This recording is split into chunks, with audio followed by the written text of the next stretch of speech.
Kahirapan marahil ang madalas na dahilan kung bakit humahantong sa pagra-rugby ang mga kabataan ngayon. Gusto nilang ibsan ang kagutuman sa pamamagitan nito.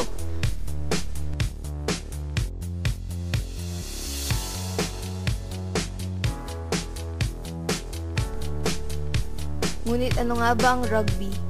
Ang rugby ay isang pandikit ng mga metal, salamin, kahoy, leather, rubber, tiles at iba pa.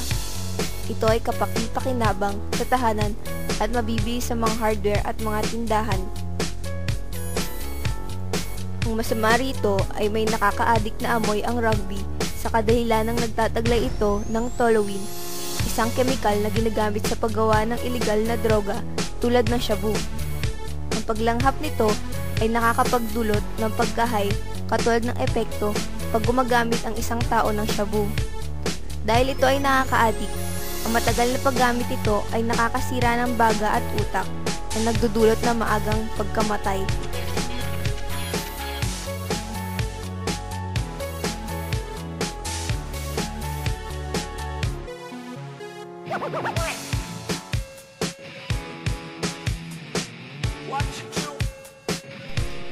Tungo kami sa isang depressed area at napag-alaman namin na may mga batang gumagamit ng rugby doon.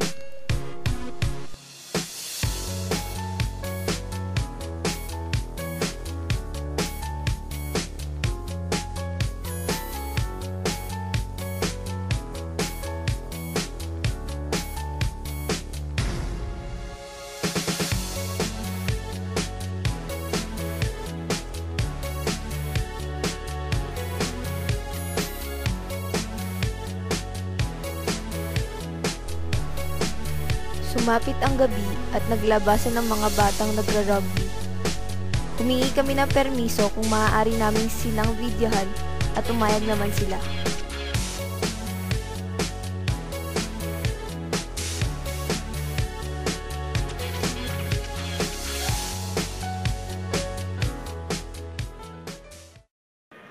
Ako si Junjo Dela Torres. Ikaw, may pamilya ka pa? Oo, pero tatay ko, di ko na nakita eh. Bakit naman? Nasaan ba siya? Tarantado yun, hindi ko na alam kung nasaan. Oo, gago yun eh, tarantado. Bakit? Huwag kayo magbura, bata pa kayo. Gago kasi yun eh, Yung nanay mo? Prostitute yun, gago yun. Oo, sexy nga eh. Prostitute? Paano naman nalaman na prostitute yung nanay mo? Nahuli ko ba naman yun? Nagsasayaw dun sa bar na nakita namin dun sa may, malapit sa may palengke. May kapatid ka ba? Oo, dalawa kami magkapatid eh. Huwag ka nga magulog dyan na Leia! Yung mo rin ba? Yung kapatid mo nag-rugby din katulad mo? Hindi, bata pa yun eh. Ilan taon? Tuturuan ko din yun. Ayun, 3 pa lang yun. Siyempre, di ba mag-rugby? Lalaki. Hindi, babae yun. Ilang taon ka na nag-rugby? Ako, simula nung nakakabarkada ko yun sila Jenny, siguro mga 7 ako nun. Ilan taon ka na ba kasi? 7. Nag-aaral ka pa ba? Hindi ako pa nag-aaral ng nanay ko eh. Puro pagganda lang nalalaman yun. Yan. Nakita mo yung Jenny, di ba? Ang sexy. Okay. Magkano sweldo ng mo? Nanay ko? Nanay ko nga kasi. Hindi ko alam, wala na akong pakialam doon. Hiwalay na ako doon eh. Hindi ka pinapakialaman. Huwag ka maingay! Ako nga pala si Jennifer Lado. May pamilya ka pa ba? Meron pa.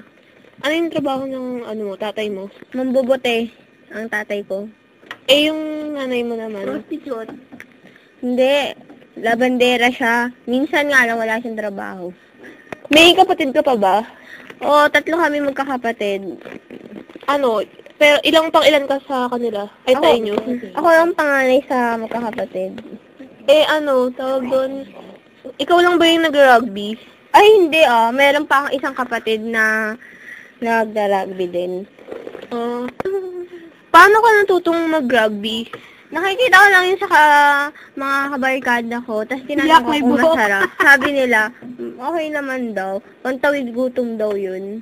Talaga, tapos naniwala ka na naman. Di ba babae yung tao? Ikaw lang ba yung babae doon? Hindi, marami kaming babae na nag-rugby. Paano ka nakakakuha ng rugby? Minsan namamali mo, minsan pa nga nakakapag na ako para lang makatikom ng rugby. Ilang taon ka na nag-rugby? 3 taon na ako nag-rugby. Ay, wait lang. Ilan taon ka na ba? 13 taong gulang. Yung kapatid mong nag-rugby, ilang taon na? 7 taong gulang. Yung bunso nyo? Bunso?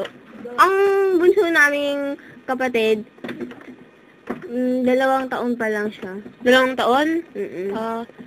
Saan ka saan kayo nag-rugby? Saan kayo nakakapili ng place para pag nag-rugby? Kahit saan. Kahit maraming tao? Saan kayo nakakabili?